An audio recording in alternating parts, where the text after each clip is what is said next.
द्वादशो अध्याय देवी चरित्रों के पाठ का महात्म्य। मैं 3 नेत्रों वाली दुर्गा देवी का ध्यान करता हूँ। उनके श्री अंगों की प्रभा बिजली के समान है। वह सिंह के कंधे पर बैठी हुई भयंकर प्रतीत होती हैं। हाथों में तलवार और ढाल लिए अनेक कन्याएं उनकी सेवा में खड़ी हैं। वे अपने हाथों में चक्र, गदा, तलवार, ढाल, बाण, धनुष, पाश और तर्जनी मुद्रा धारण किए हुए हैं। उनका स्वरूप अग्निमय है तथा वे माथे पर चंद्रमा का मुकुट धारण करती हैं। देवी बोली, देवताओं जो एकाग्रचित्त होकर प्रतिदिन इन स्तुतियों से मेरा स्तवन करेगा, उसकी सारी बाधा मैं निश्चय ही दूर कर दूंगी। जो मधुकैटभ का नाश, महिषासुर का वध तथा शुंभ निशुंभ के संहार के प्रसंग का पाठ करेंगे तथा अष्टमी, चतुर्दशी और नवमी को भी जो एकाग्र चित्त हो भक्ति पूर्वक मेरे उत्तम महात्म्य का श्रवण करेंगे, उन्हें कोई पाप नहीं छू सकेगा। उन पर पाप जनित आपत्तियां भी नहीं आएंगी। उनके घर में कभी दरिद्रता नहीं होगी तथा उनके कभी प्रेमी जनों के विछोह का कष्ट भी नहीं भोगना पड़ेगा। इतना ही नहीं, उन्हें शत्रु से, लुटेरों से, राजा से, शस्त्र से, अग्नि से तथा जल की राशि से भी कभी भय नहीं होगा। इसलिए सबको एकाग्र चित्त होकर भक्ति पूर्वक मेरे इस महात्म्य को सदा पढ़ना और सुनना चाहिए। यह परम कल्याणकारक है। मेरा महात्म्य महामारी जनित समस्त उपद्रवों तथा आध्यात्मिक आदि तीनों प्रकार के उत्पातों को शांत करने वाला है। मेरे जिस मंदिर में प्रतिदिन विधि पूर्वक मेरे इस महात्म्य का पाठ किया जाता है, उस स्थान को मैं कभी नहीं छोड़ती। वहाँ सदा ही मेरा सन्निधान बना रहता है। बलिदान, पूजा, होम तथा महोत्सव के अवसरों पर मेरे इस चरित्र का पूरा पाठ और श्रवण करना चाहिए। ऐसा करने पर मनुष्य विधि को जानकर या बिना जाने भी मेरे लिए जो बलि, पूजा या होम आदि करेगा, उसे मैं बड़ी प्रसन्नता के साथ ग्रहण करूंगी। शरद काल में जो वार्षिक महापूजा की जाती है, उस अवसर पर जो मेरे इस महात्म्य को भक्ति पूर्वक सुनेगा, वह मनुष्य मेरे प्रसाद से सब बाधाओं से मुक्त तथा धन, धान्य एवं पुत्र से संपन्न होगा। इसमें तनिक भी संदेह नहीं है। मेरे इस महात्म्य, मेरे प्रादुर्भाव की सुंदर कथाएं तथा युद्ध में किए हुए मेरे पराक्रम सुनने से मनुष्य निर्भय हो जाता है। मेरे महात्म्य का श्रवण करने वाले पुरुषों के शत्रु नष्ट हो जाते हैं। उन्हें कल्याण की प्राप्ति होती तथा उनका कुल आनंदित रहता है। सर्वत्र शांति कर्म में बुरे स्वप्न दिखाई देने पर तथा ग्रह जनित भयंकर पीड़ा उपस्थित होने पर मेरा महात्म्य श्रवण करना चाहिए। इससे सब विघ्न तथा भयंकर ग्रह पीड़ाएं शांत हो जाती हैं और मनुष्यों द्वारा देखा हुआ दुस्वप्न शुभ स्वप्न में परिवर्तित हो जाता है।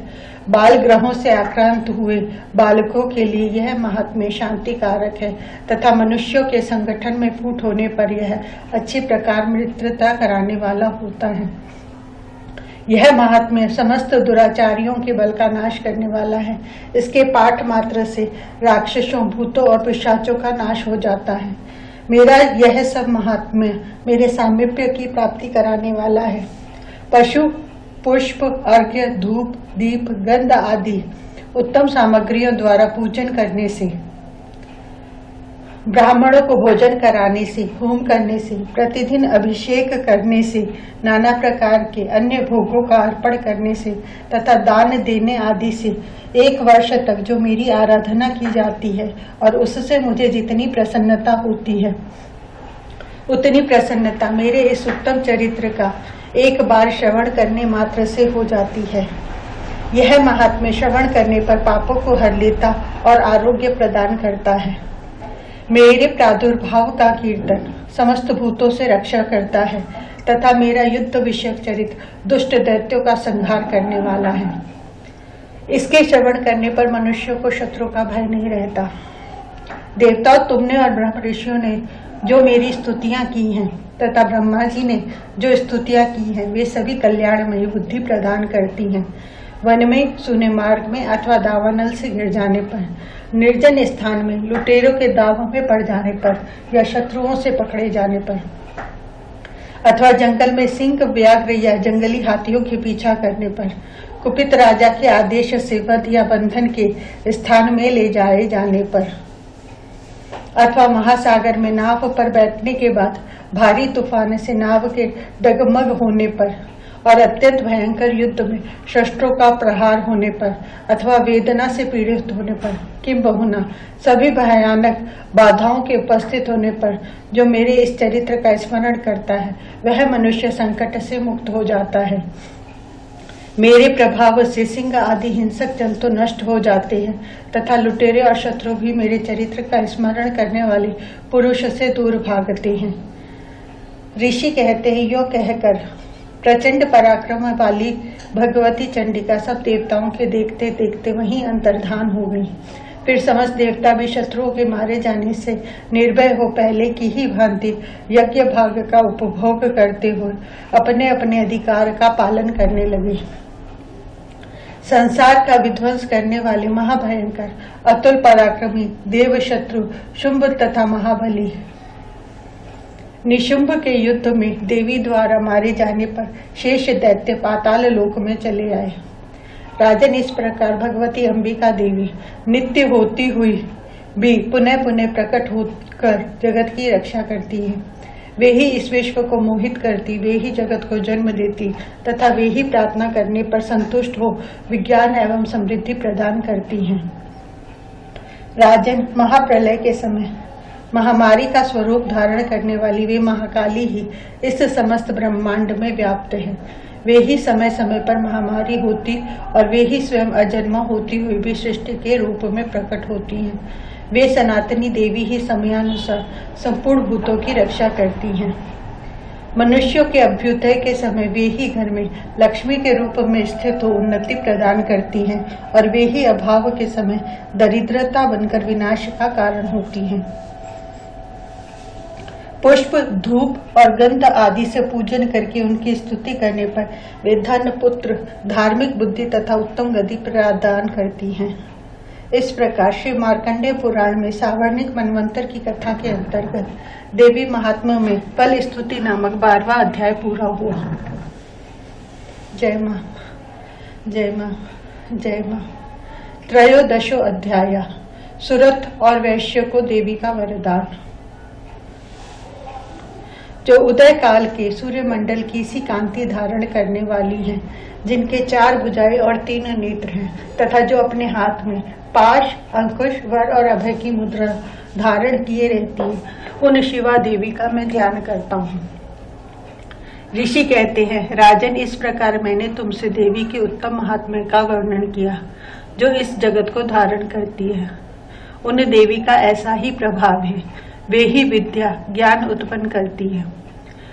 भगवान विष्णु की माया स्वरूपा उन भगवती के द्वारा ही तुम ये वैश्य तथा अन्यान्य विवेकी जन मोहित होते हैं, मोहित हुए हैं तथा आगे भी मोहित होंगे। महाराज, तुम उन्हीं परमेश्वरी की शरण में जाओ। आराधना करने पर वे ही मनुष्य को भोग, स्वर्ग तथा मोक्ष प्रदान करती हैं। मार्कंडेय जी कहते हैं, क्रौष्टकु जी, मेधा मुनि के ये वचन सुनकर राजा सुरथ ने उत्तम व्रत का पालन करने वाले उन महाभाग महर्षि को प्रणाम किया। वे अत्यंत ममता और राज्य अपहरण से बहुत खिन्न हो चुके थे। महामुनि, इसलिए विरक्त होकर वे राजा तथा वैश्य तत्काल तपस्या को चले गए और वे जगदम्बा के दर्शन के लिए नदी के तट पर रहकर तपस्या करने लगे। वे वैश्य उत्तम देवी सूक्त का जप करते हुए तपस्या में प्रवृत्त हुए। वे दोनों नदी के तट पर देवी की मिट्टी की मूर्ति बनाकर पुष्प, धूप और हवन आदि के द्वारा उनकी आराधना करने लगे। उन्होंने पहले तो आहार को धीरे धीरे कम किया, फिर बिल्कुल निराहार रहकर देवी में ही मन लगाए एकाग्रता पूर्वक उनका चिंतन आरंभ किया। वे दोनों अपने शरीर के रक्त से प्रोक्षित बलि देते हुए लगातार 3 वर्ष तक संयम पूर्वक आराधना करते रहे। इस पर प्रसन्न होकर जगत को धारण करने वाली चंडिका देवी ने प्रत्यक्ष दर्शन देकर कहा। देवी बोली, राजन तथा अपने कुल को आनंदित करने वाले वैश्य, तुम लोग जिस वस्तु की अभिलाषा रखते हो वह मुझसे मांगो, मैं संतुष्ट हूँ, अतः तुम्हें वह सब कुछ दूंगी। मार्कंडेय जी कहते हैं, तब राजा ने दूसरे जन्म में नष्ट न होने वाला राज्य मांगा तथा इस जन्म में भी शत्रुओं की सेना को बलपूर्वक नष्ट करके पुनः अपना राज्य प्राप्त कर लेने का वरदान मांगा। वैश्य का चित्त संसार की ओर से खिन्न एवं विरक्त हो चुका था और वे बड़े बुद्धिमान थे, अतः इस समय उन्होंने तो ममता और अहंता रूप आसक्ति का नाश करने वाला ज्ञान मांगा। देवी बोली, राजन, तुम थोड़े ही दिनों में शत्रुओं को मारकर अपना राज्य प्राप्त कर लोगे। अब वहां तुम्हारा राज्य स्थिर रहेगा। फिर मृत्यु के पश्चात तुम भगवान विवस्वान सूर्य के अंश से जन्म लेकर इस पृथ्वी पर सावर्णिक मनु के नाम से विख्यात होगे। वैश्वर्य, तुमने भी जिस वर को मुझसे प्राप्त करने की इच्छा की है उसे देती हो, तुम्हें मोक्ष के लिए ज्ञान प्राप्त होगा। मार्कंडेय जी कहते हैं, इस प्रकार उन दोनों को मनोवांछित वरदान देकर और उनके द्वारा भक्ति पूर्वक अपनी स्तुति सुनकर देवी अंबिका तत्काल अंतर्धान हो गई। इस तरह देवी से वरदान पाकर क्षेत्रियों में श्रेष्ठ सुरथ सूर्य से जन्म ले सावर्णी नामक मनु होंगे। इस प्रकार श्री मार्कंडेय पुराण में सावर्णिक मनवंतर की कथा के अंतर्गत देवी महात्म्य में सुरथ और वैश्य को वरदान नामक 13वां अध्याय पूरा हुआ। देवी सुक्तम, जो सिंह की पीठ पर विराजमान है, जिनके मस्तक पर चंद्रमा का मुकुट है, जो मरकत मणि के समान कांति वाली अपनी 4 भुजाओं में शंख चक्र धनुष और बाण धारण करती हैं, तीनों नेत्रों से सुशोभित होती हैं, जिनके भिन्न भिन्न अंग बांधे हुए बाजूबंद, हार कंकड़ खनखनाती हुई करधनी और रुंझुन करते हुए नुपुरों से विभूषित हैं तथा जिनके कानों में रत्न जटित कुंडल झिलमिलाते रहते हैं, वे भगवती दुर्गा हमारी दुर्गति दूर करने वाली हो। महर्षि अमरिंद की कन्या का नाम बाघ था। वह बड़ी ब्रह्म ज्ञानिनी थी। उसने देवी के साथ अभिन्नता प्राप्त कर ली थी। उसी के ये उद्गार हैं। मैं सच्चिदानंदमयी सर्वात्मा देवी रुद्र वसु आदित्य तथा विश्व देवगणों के रूप में विचरती हूँ। मैं ही मित्र और वरुण दोनों को, इंद्र और अग्नि को तथा दोनों अश्विनी कुमार को धारण करती हूँ। मैं ही शत्रुओं के नाशक आकाशचारी देवता सोम को, त्वष्टा प्रजापति को तथा पूषा और भग को भी धारण करती हूँ। जो भविष्य से संपन्न हो देवताओं को उत्तम भविष्य की प्राप्ति कराता है तथा उन्हें सोम रस के द्वारा तृप्त करता है, उस यजमान के लिए मैं ही उत्तम फल का, उत्तम यज्ञ का फल और धन प्रदान करती हूँ। मैं संपूर्ण जगत की अधीश्वरी, अपने उपासकों को धन की प्राप्ति कराने वाली, साक्षात्कार करने योग्य पर ब्रह्म को अपने से अभिन्न रूप में जानने वाली और पूजनीय देवताओं में प्रधान हूँ। मैं प्रपंच रूप से अनेक भावों में स्थित हूँ। संपूर्ण भूतों में मेरा प्रवेश है। मैं प्रपंच रूप से अनेक भावों में स्थित हूँ। संपूर्ण भूतों में मेरा प्रवेश है। अनेक स्थानों में रहने वाले देवता जहाँ कहीं जो कुछ भी करते हैं वह सब मेरे लिए करते हैं। जो अन्न खाता है वह मेरी शक्ति से ही खाता है, क्योंकि मैं ही भूत शक्ति हूँ। इसी प्रकार जो देखता है, जो सांस लेता है तथा जो कही हुई बात सुनता है, वह मेरी ही सहायता से उक्त सब कर्म करने में समर्थ होता है। जो मुझे इस रूप में नहीं जानते, वे न जानने के कारण ही दीन दशा को प्राप्त होते जाते हैं। हे बहुश्रुत, मैं तुम्हें श्रद्धा से प्राप्त होने वाले ब्रह्म तत्व का उपदेश करती हूँ। सुनो, मैं स्वयं ही देवताओं और मनुष्यों द्वारा सेवित इस दुर्लभ तत्व का वर्णन करती हूँ। मैं जिस पुरुष की रक्षा करना चाहती हूँ उसको सबकी अपेक्षा अधिक शक्तिशाली बना देती हूँ। उसी को सृष्टिकर्ता ब्रह्मा, परोक्ष ज्ञान संपन्न ऋषि तथा उत्तम मेधा शक्ति से युक्त बनाती हूँ। मैं ही ब्रह्म द्वेषी हिंसक असुरों का वध करने के लिए रुद्र के धनुष को चढ़ाती हूँ। मैं ही शरणागत जनों की रक्षा के लिए शत्रुओं से युद्ध करती हूँ तथा अंतर्यामी रूप से पृथ्वी और आकाश के भीतर व्याप्त रहती हूँ। मैं ही इस जगत के पिता रूप आकाश को सर्वाधिष्ठान स्वरूप परमात्मा के ऊपर उत्पन्न करती हूँ। समुद्र, संपूर्ण भूतों के उत्पत्ति स्थान परमात्मा में तथा जल, बुद्धि की व्यापक वृत्तियों में मेरे कारण स्वरूप चैतन्य ब्रह्म की स्थिति है। अतः मैं समस्त भुवन में व्याप्त रहती हूँ तथा उस स्वर्ग लोक का भी अपने शरीर से स्पर्श करती हूँ। मैं कारण रूप से जब समस्त विश्व की रचना आरंभ करती हूँ तब दूसरों की प्रेरणा के बिना स्वयं ही वायु की भांति चलती हूँ। स्वेच्छा से ही कर्म में प्रवृत्त होती हूँ। मैं पृथ्वी और आकाश दोनों से परी हूँ। अपनी महिमा से ही मैं ऐसी हुई हूँ। अथ तंत्रोक्तम देवी सूक्तम। नमो देव्यै महादेव्यै शिवायै सततम नमः। नमः प्रकृत्यै भद्राय नीतापणता स्मृताम्। रौद्राय नमो नित्याय गौरे धात्रे नमो नमः। ज्योत्सनाय चेन्दुरूपिण्ये सुखाय सततम नमः।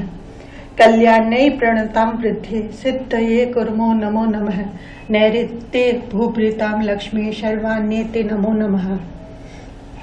दुर्गाय दुर्गपाराय साराय सर्वकारिण्ये ख्याते तथैव कृष्णाय धूम्राय सततम नमः। अति सौम्यातिरुद्राय नतास्तस्तै नमो नमः।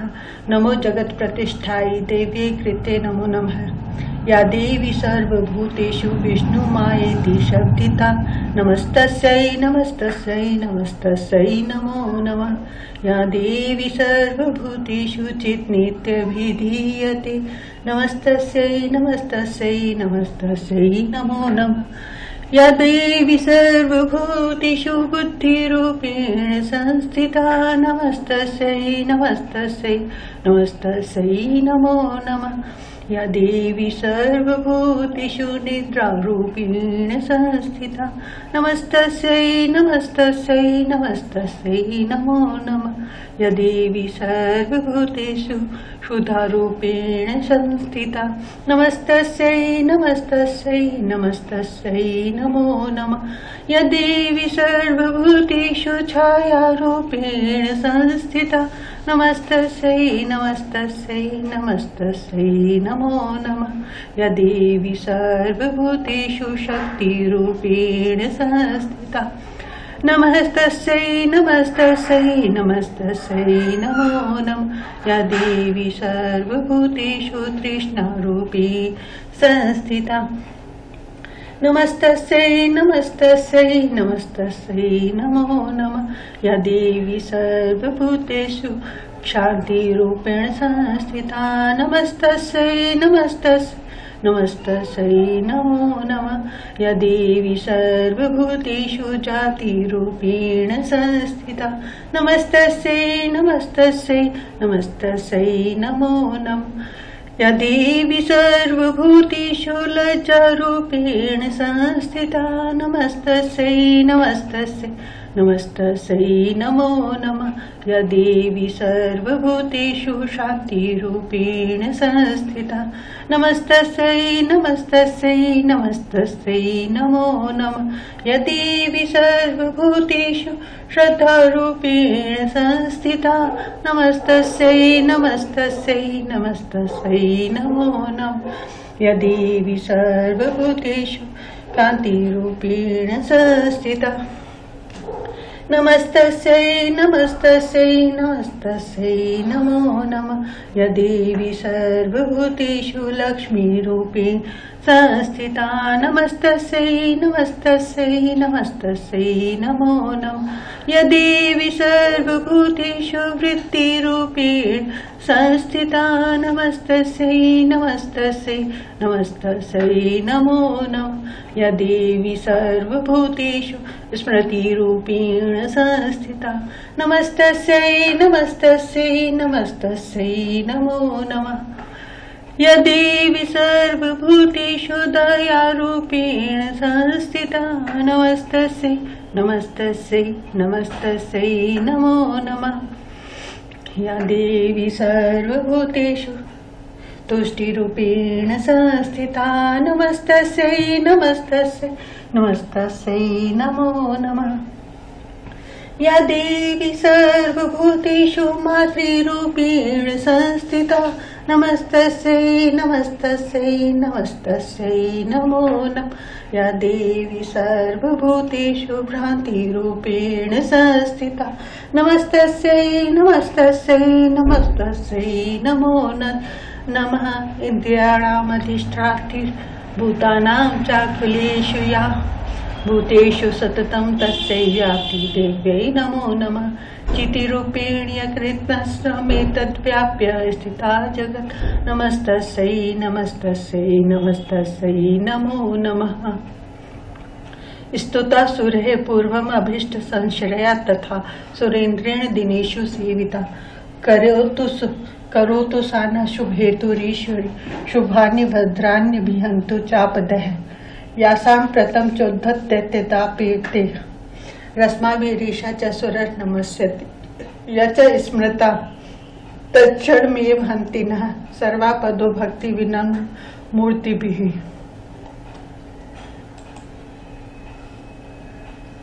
अथ प्राधानिकम रहस्यम। ओम सप्तशती के इन 3 रहस्यों के नारायण ऋषि अनुष्टुप छंद तथा महाकाली, महालक्ष्मी एवं महासरस्वती देवता हैं। शास्त्रोक्त फल की प्राप्ति के लिए जप में इनका विनियोग होता है। राजा बोले, भगवान आपने चंडिका के अवतारों की कथा मुझसे कही। ब्रह्मन अब इन अवतारों की प्रधान प्रकृति का निरूपण कीजिए। द्विज श्रेष्ठ मैं आपके चरणों में पड़ा हूँ। मुझे देवी के जिस स्वरूप की और जिस विधि से आराधना करनी है वह सभी यथार्थ रूपों से बतलाइए। ऋषि कहते, राजन यह रहस्य परम गोपनीय है, इसे किसी से कहने योग्य नहीं बतलाया गया है, किंतु तुम मेरे भक्त हो इसलिए तुमसे न कहने योग्य मेरे पास कुछ भी नहीं है।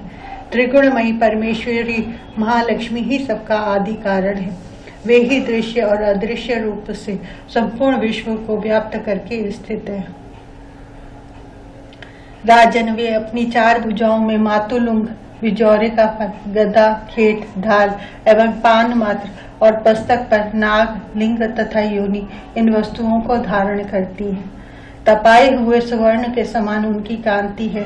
तपाए हुए सुवर्ण के ही उनके भूषण हैं। उन्होंने अपने तेज से इस शून्य जगत को परिपूर्ण किया है। परमेश्वरी महालक्ष्मी ने इस संपूर्ण जगत को शून्य देखकर केवल तमोगुण रूप उपाधि के द्वारा एक अन्य उत्कृष्ट रूप धारण किया। वह रूप एक नारी के रूप में प्रकट हुआ, जिसकी शरीर की कांति निखरे हुए काजल की भांति काले रंग की थी। उसका श्रेष्ठ मुख दाढ़ों से सुशोभित था। नेत्र बड़े बड़े और कमर पतली थी। उसकी 4 भुजाएं ढाल, तलवार, प्याले और कटे हुए मस्तक से सुशोभित थी। वह वक्ष स्थल पर कबंध, धड़की तथा मस्तक पर मुंडों की माला धारण किए हुए थी। इस प्रकार प्रकट हुई स्त्रियों में श्रेष्ठ तामसी देवी ने महालक्ष्मी से कहा, माताजी आपको नमस्कार है, मुझे मेरा नाम और कर्म बतलाइए। तब महालक्ष्मी ने स्त्रियों में श्रेष्ठ उस तामसी देवी से कहा, मैं तुम्हें नाम प्रदान करती हूँ और तुम्हारे जो जो कर्म है उनको भी बतलाती हूँ। महामाया, महाकाली, महामारी, क्षुधा, त्रिषा, निद्रा, तृष्णा, एक वीरा, काल रात्रि तथा दुरत्या, ये तुम्हारे नाम है जो कर्मों के द्वारा लोक में चरितार्थ होंगे। इन नामों के द्वारा तुम्हारे कर्मों को जानकर जो उनका पाठ करता है वह सुख भोगता है। राजन महाकाली से यूं कहकर महालक्ष्मी ने अत्यंत शुद्ध सत्व गुण के द्वारा दूसरा रूप धारण किया, जो चंद्रमा के समान गौरवर्ण था। वह श्रेष्ठ नारी अपने हाथों में अक्षमाला, अंकुश, वीणा तथा पुस्तक धारण किए हुए थी। महालक्ष्मी ने उसे भी नाम प्रदान किए। महाविद्या, महावाणी, भारती, वाक, सरस्वती, आर्या, ब्राह्मी, कामधेनु, वेदगर्भा और धीश्वरी, बुद्धि की स्वामिनी, ये तुम्हारे नाम होंगे। तदंतर महालक्ष्मी ने महाकाली और महासरस्वती से कहा, देवियों तुम दोनों अपने अपने गुणों के योग्य स्त्री पुरुष के जोड़े उत्पन्न करो। इन दोनों से यूं कहकर महालक्ष्मी ने पहले स्वयं ही स्त्री पुरुष का एक जोड़ा उत्पन्न किया। ये दोनों हिरण्यगर्भ, निर्मल ज्ञान से संपन्न, सुंदर तथा कमल के आसन पर विराजमान थे। उनमें से एक स्त्री थी और दूसरा पुरुष। तत्पश्चात माता महालक्ष्मी ने पुरुष को ब्रह्मन, विधे, विरिंच तथा धातः इस प्रकार संबोधित किया और स्त्री को श्री, पद्मा, कमला, लक्ष्मी इत्यादि नामों से पुकारा। इसके बाद महाकाली और महासरस्वती ने भी एक एक जोड़ा उत्पन्न किया। इनके भी रूप और नाम मैं तुम्हें बतलाता हूँ। महाकाली ने कंठ में नील चिन्ह से युक्त लाल भुजा, श्वेत शरीर और मस्तक पर चंद्रमा का मुकुट धारण करने वाले पुरुष को तथा गोरे रंग की स्त्री को जन्म दिया। वह पुरुष रुद्र, शंकर, स्थाणु, कापर्दी और त्रिलोचन के नाम से प्रसिद्ध हुआ तथा स्त्री के त्रय विद्या, कामधेनु, भाषा, अक्षरा और स्वरा ये नाम हुए। राजन महासरस्वती ने गोरे रंग की स्त्री और श्याम रंग के पुरुष को प्रकट किया। उन दोनों के नाम भी मैं तुम्हें बताता हूँ। उनमें पुरुष के नाम विष्णु, कृष्ण, ऋषिकेश, वासुदेव और जनार्दन हुए तथा स्त्री उमा, गौरी, सती, चंडी, सुंदरी, सुभगा और शिवा इन नामों से प्रसिद्ध हुए। इस प्रकार तीनों युवतियां ही तत्काल पुरुष रूप को प्राप्त हुई। इस बात को ज्ञान नेत्र वाले लोग ही समझ सकते, दूसरे अज्ञानी जन इस रहस्य को नहीं जान सकते। राजन महालक्ष्मी ने त्रय विद्या रूप सरस्वती को ब्रह्मा के लिए पत्नी रूप में समर्पित किया। रुद्र को वरदायिनी गौरी तथा भगवान वासुदेव को लक्ष्मी दे दी। इस प्रकार सरस्वती के साथ संयुक्त होकर ब्रह्मा जी ने ब्रह्मांड को उत्पन्न किया और परम पराक्रमी भगवान रुद्र ने गौरी के साथ मिलकर उसका भेदन किया। राजन, उस ब्रह्मांड में प्रधान महतत्व आदि कार्य समूह पंच महाभूतात्मक समस्त स्थावर जंगम रूप जगत की उत्पत्ति हुई। फिर लक्ष्मी के साथ भगवान विष्णु ने उस जगत का पालन पोषण किया और प्रलय काल में गौरी के साथ महेश्वर ने उस संपूर्ण जगत का संहार किया। महाराज, महालक्ष्मी ही सर्वसत्वमयी और सब सत्वों की अधीश्वरी हैं। वे ही निराकार और साकार रूप में रहकर नाना प्रकार के नाम धारण करती है। सगुणवाचक सत्य, ज्ञान, चित्त, महामाया आदि नामांतरों से इन महालक्ष्मी का निरूपण करना चाहिए। केवल एक नाम महालक्ष्मी मात्र से अथवा अन्य प्रत्यक्ष आदि प्रमाण से उनका वर्णन नहीं हो सकता।